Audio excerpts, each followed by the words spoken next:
An introvert is a person with qualities of the personality type known as introversion, which means that they're more comfortable focusing on their inner thoughts and ideas rather than what's happening around them externally. They enjoy spending time with just one or two people rather than a large crowd. When it comes to women, the question is, how do we compel them to get out of their shy shell and show more of their personality in order to provide them with empowerment? Jacqueline Shaulis is the international speaker, Excitable Introvert, and six-time best-selling author who's wowed audiences with her message in 5 continents of embracing your awesome to be seen, heard, and respected. Through her company, Awesome Enterprises, she's become a leading authority on communication-based leadership for introverted women of color. She joined me this week to discuss the inroads she's making and ensuring that introverted women know their value and respect their place in society in order to grow and thrive effectively. I'm Kevin McShann. Let's have this conversation.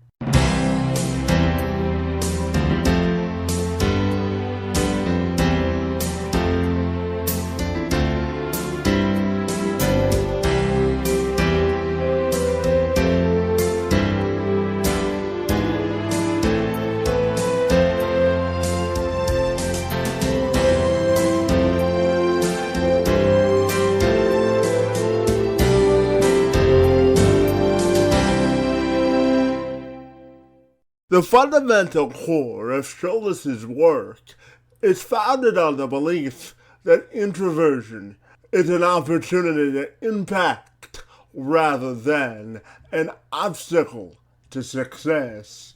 And we began our conversation by diving into that very description. And one of the biggest things that I do with the introverted women that I work with is I help them to recognize that their introversion is not an obstacle for them to get over. It's not something to fix. It's not any of those things, but it is an invitation for them to live into this vision of themselves in a way that really impacts people very deeply. One of the benefits of being an introvert, and this is often overlooked because so often people imagine that introverts are people who don't like to engage with other people. It's the person sulking in the corner who's like shy or bashful. And that can be true, but that's not what makes a person introverted. What makes them introverted is the way that they process stimulus, how they process the things going on around them. And so for introverts, we pick up on practically everything. We hear what you're saying, we're hearing what you're not saying, we're hearing your body language, we're hearing your movements, we're hearing your ambitions. We are picking up on all of it. And so that's very taxing. So because we are picking up on so much, we need time to step away and recharge because while we're picking up everyone else's things, we have our own internal thing too. And so for the women that I work with, it's important for them to recognize that that ability to pick up on all of these things, both said and unsaid, is really a gift. And this is just another way that you can more deeply impact people because you're recognizing what they're saying and what they're not saying. So you can speak to the unspoken in ways that extroverts can't. So that's really the bulk of what I do, is just helping women to shift that mindset of introversion. And then once they have that mind shift, then to take it to the next level by implementing a plan to live that vision of themselves. Fantastic. Can you tell me that there are 3 questions that introverted women must ask themselves in order to mitigate their work-life stressors and embrace their awesome. So, and make it matter. So can you tell me all about that? Absolutely. One of the things that introverted women will often do, and actually it's really necessary, is the management of our energy. And so it is crucial that we manage how we are engaging. And these three questions will really help you to navigate how well you're managing your energy or what you need to put into place. So the first question is, am I allowing myself to shine? And this is important because we will often want to dim our light so we don't show someone else up or we don't call too much attention to ourselves. But you need to either find or create a lane for yourself to shine, because the world needs your gifts, we need your insight, we need all of these things that you have to offer, we need them. So first, are you allowing yourself to shine? The second question is, why am I saying yes? And this is one that not only applies to introverted women, but for many women professionals, that they will say yes to things that really aren't in their wheelhouse, that are not in their interest, that are not in their highest purpose. They will say yes because they want to seem like a team player. And that's great. But if you're constantly saying yes, when do you have the time to say no? And you have to say no to some things because you have to manage your energy. Otherwise, you're not going to show up fully. So when you're asking yourself, why am I saying yes?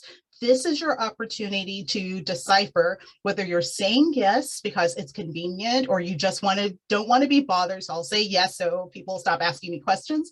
Or is this a true yes? If it's not a true yes, you need to say no. Before you say yes, you need to ask yourself this question and make sure that you have what my mentor calls a clean yes or a clean no. So asking yourself, why are you saying yes, is that second question. And that third question is, exactly who am I trying to be? Again, this is a crucial question to ask because many introverted women may feel that they have to dim their light or they may need to hold back on certain things because they don't want to overshadow someone else. They don't want to be the center of attention. And so you need to make sure that you are not showing up as someone is expecting you to. So for instance, if you're usually the quiet person within a meeting and now you want to speak up, don't hold yourself back because they're expecting you to be quiet.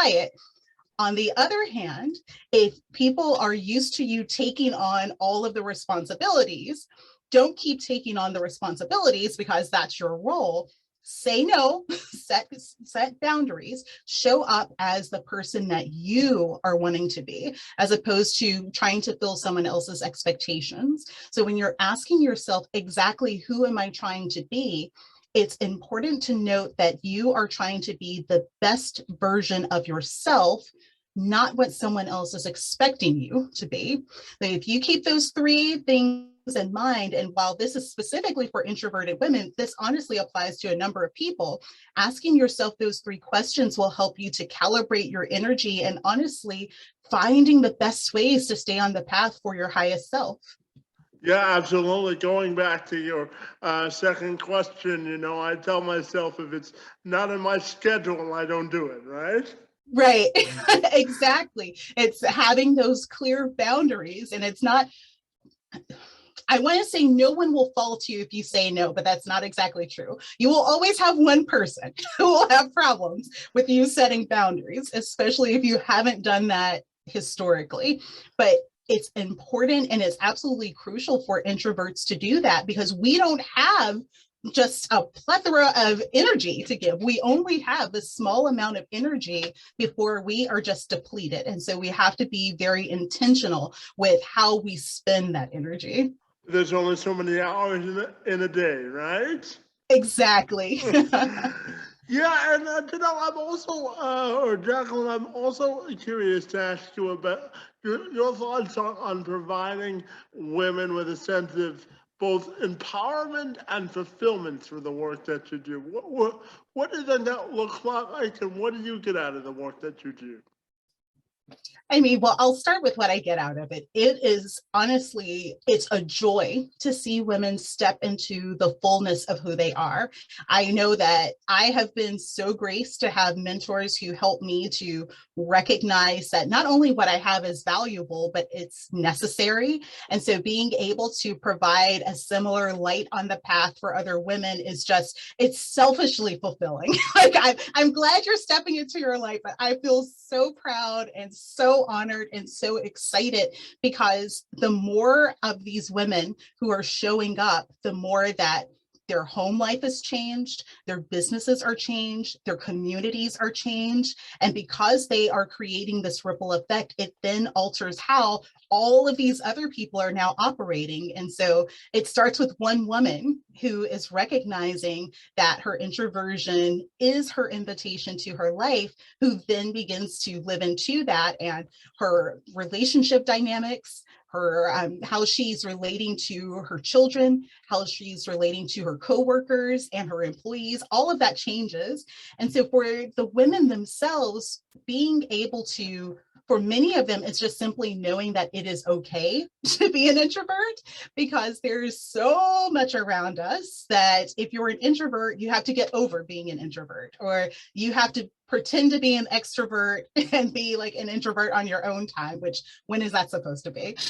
Just these sorts of notions really make, it really creates the sense of I'm inherently flawed because I need time away from people. And that is absolutely incorrect. And so even being able to shift that small piece to recognize, okay, wait a minute, I was gifted with this ability to, and this way of managing energy. This is not something to get over. This is something that's really great and allows me to offer more to my world. That usually is a huge shift for the women. And then as they begin to take steps into living into this vision that they have of themselves, I call it the mind me. You know, they have this idea and they have this vision of themselves that's usually very engaging and vibrant and is doing all of these things, but it just doesn't translate into reality. And so when they begin to see those steps where they're taking on different opportunities, or they're creating lanes for themselves to shine, where they are setting these healthy boundaries, like, oh, wait, I could have been doing this all along. I could have, I could have been doing this the whole time. And so really that sense of self and that sense of purpose really begins to shine through, and practically everyone benefits from it. They say there's always one person. There's always that one person who's like, I want to keep leeching off of your energy. Don't have boundaries. But it's beautiful to see these women being able to show up in their light and having that type of wide-reaching impact within their world. Yeah, setting boundaries also allows you to be disciplined in achieving your goals. Would you agree with that as well? Absolutely, because it's up to us to really take ownership. There's some things that we can't change. We can't change someone else's mind. We can only provide like the reasoning for them to change their mind. We can't change their behavior. We can only provide the reasoning for them to do this. But within our control is how do we take what we have and how do we use it? And what amount of effort and energy are we willing to put forth? Because you have to be willing to say no. You have to be willing to look for these places to really engage your gifts. You have to be willing to do something that's different than what you've normally done. And so that takes, like you mentioned, it takes a bit of discipline and ownership. But that's honestly, that's the smaller of the parts. Yeah, absolutely, absolutely. And tell me about the growth of your company, Awesome Enterprises. What a great name. And tell me about how your personal journey inspired you wanting to start the company. Absolutely. Well, I always say that this was really a lifeline for me. Like this organization started because I needed a lifeline. I was that woman who was introverted, who had a very big vision and could not figure out how to reconcile what I knew of myself, what I knew I was here to do, what I knew I was here, and the people I was meant to affect, and what I was doing. At the time, shortly before I started my business, I worked in an investment bank. I oversaw the global communications branch, did project management. I was basically behind a computer. And I would only talk to people through a computer. Like, sounds familiar during pandemic, but it was not fun. And it was very different from the vision that I saw of myself, which was being on stages, writing books, coaching and advising people. The two couldn't have been more different.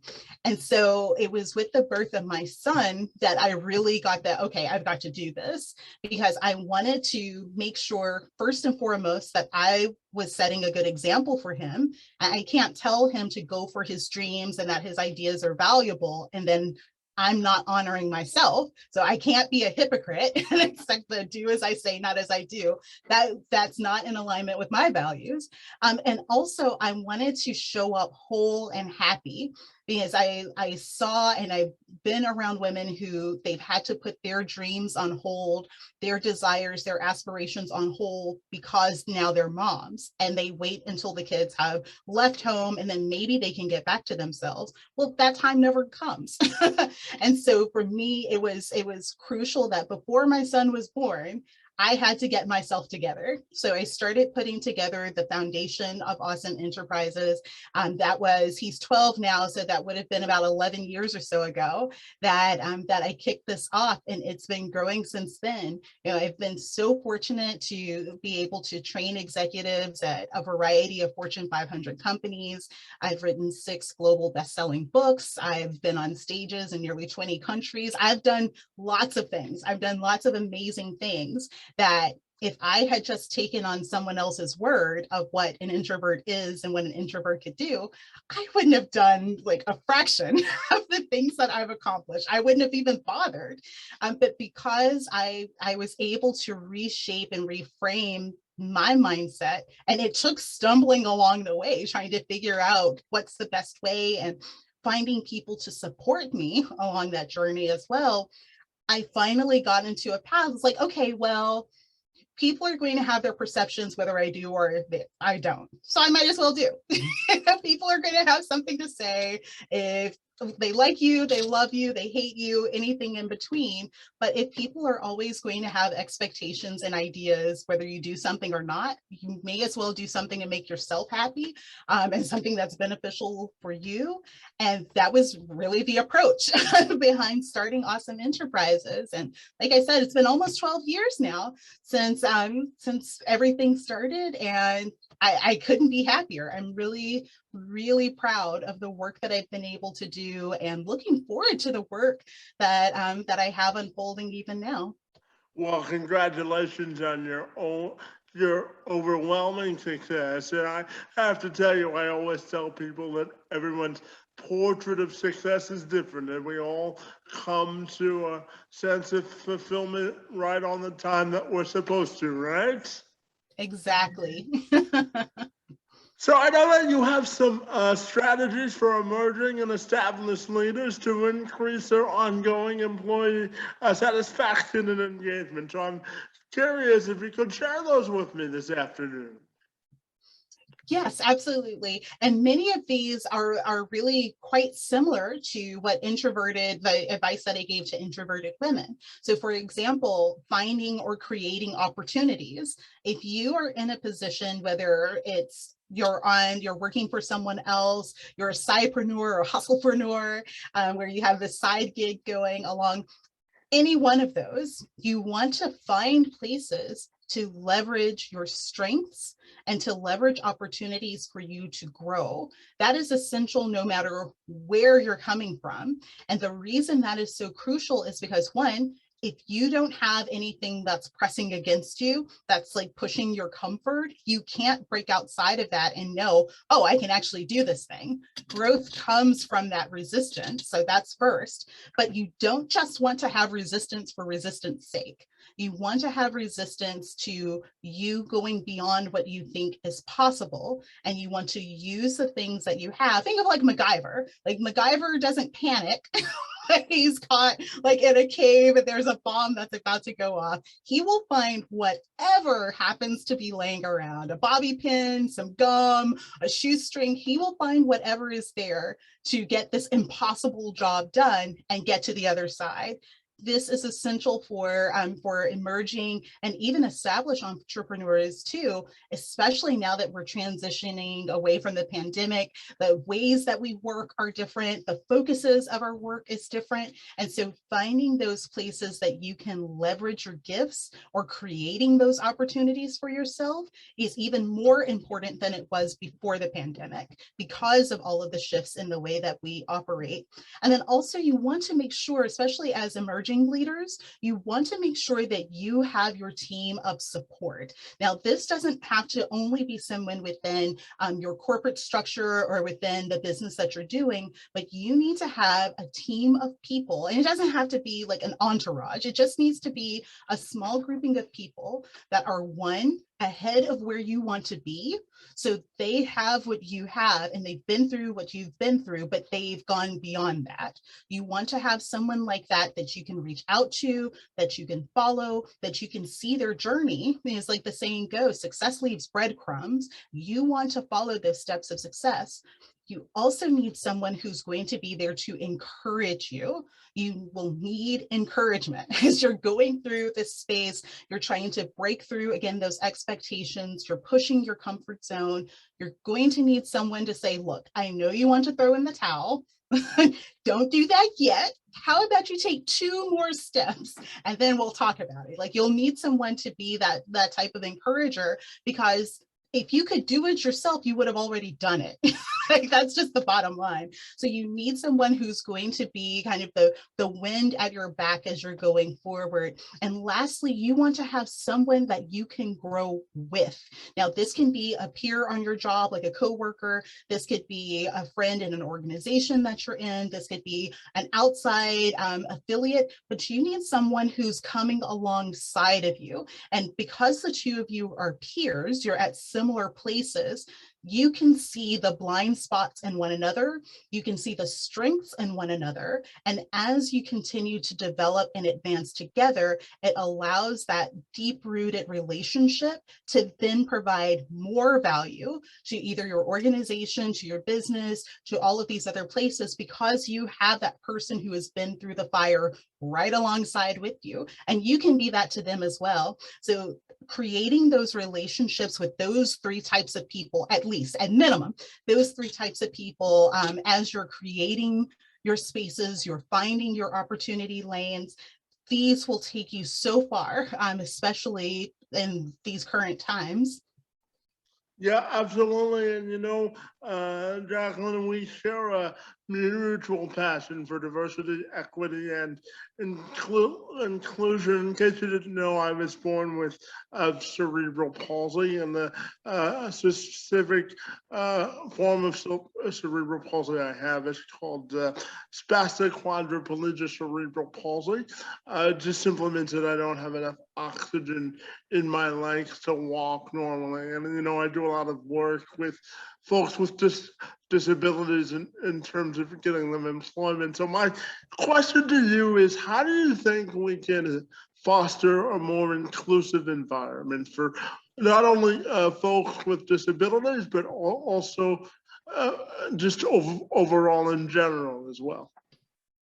I'm so glad that you mentioned this, because this has been, I think it's hotly contested within that particular sector of the industry, but just with people in general, the notion of DEI, of diversity, equity, and inclusion, I somewhat have a problem with that, because typically the focus is on race and maybe gender, sometimes both. If the company is really progressive, it's both, but it leaves out, one, so many other groups. So ability doesn't come into the equation. Neurodiversity doesn't come into the equation. Various medical histories or even mental health abilities don't come into the equation. And each and every one of these, and so many more, add nuance to what could be offered and what can be brought to the table by employees. So I typically, It's not that I cringe. That's not it. The conversation is being had, but there's a long way to go for the conversation to truly be diverse.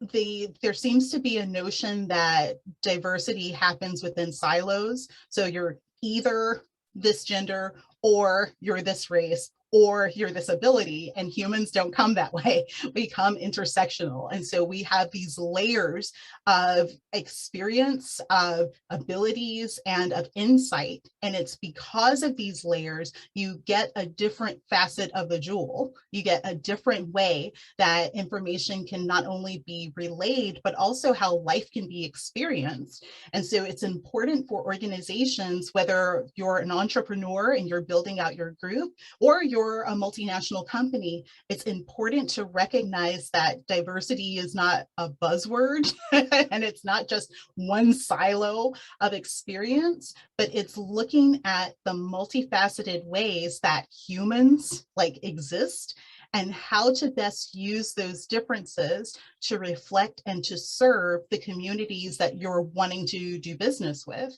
So if you're looking at it from that lens, I think it becomes a much more powerful conversation. It becomes a much more nuanced conversation. But unfortunately, it's so rare to see people who look at it from that perspective. But I hope that there will be more of it. Now that we're having much more of these conversations, I'm hoping that we'll push towards a much more, like a truly inclusive view of DEI. Yeah, me and you both, I think. When I work with employers, I always tell them when you hire someone with a disability, you gain a competitive edge over your competition because people with disabilities have to pay taxes too, right? So Exactly. they have to contribute to the societal conversation, right? Absolutely. So, Jacqueline, I'm also curious to know for you, what's your definition of living a personally fulfilling life, and how do you want your legacy to be defined? Oh, a fulfilling life. That's a tough one because honestly, it changes moment to moment for me. And before all of the pandemic and we had to be at home, it's like, oh, spending time with my family and being able to be at home. And now that we've been here for like a year and a half, it's like, oh, getting away, travel, time alone. So for me, I love my family. My family is really at the center. My husband and my son they're co-creators in my business. My son is actually my business partner. And even for my extended family with my nieces and nephews, they get incorporated into the work that I do because they are so central for me, what it means to be fulfilled. Having the ability to bring in these different aspects of myself. I can bring in my introversion. I can bring in my family. I can bring in my faith. I can bring in my quirkiness. I can bring in all of these pieces of me, and they are of value as opposed to having to set things aside or tuck them away. So for me, a fulfilled life is having the ability to bring in all of those aspects in a joyous way that feels good for me as well as for the people that I'm with. And my legacy is really to shift the narrative of what an introvert is so that there are fewer people who feel that they have to change themselves to fit into a mode of success, or that they have to deny themselves success because they don't want to be someone else's version. This is a false dichotomy, and being able to shift that whole notion and leave that as a legacy, not only for the women in particular that I worked with, but even for my family, that, my grandkids decades from now will be able to say, oh, my grandma was the one who changed that. Like these sorts of things are part and parcel of my legacy. Yeah, leaving a solid foundation for the next generation is always important, isn't it? Yes, it is. It's crucial. I mean, we've got to leave them something good. We can't just leave them with like melted glaciers and pollution. We've got to leave something good. Yeah, absolutely. And Jacqueline, just very quickly, how can people get connected with you if they're so inclined to do that? Well, you can definitely go to IEmbraceAwesome.com. That is my website where you'll be able to connect with me on the work that I'm doing, how I can best serve you or your organization. And if you're looking for me on social media, I am across the social verse at JK Shaulis. If you see JK Shaulis, it's me. Fantastic. Jacqueline, I'm better for having this conversation about inclusion, diversity, and equity for introverted women and for employee engagement. So I want to thank you for your time and insights on my behalf. It's most appreciated. Thank you so much. This has been a delightful conversation.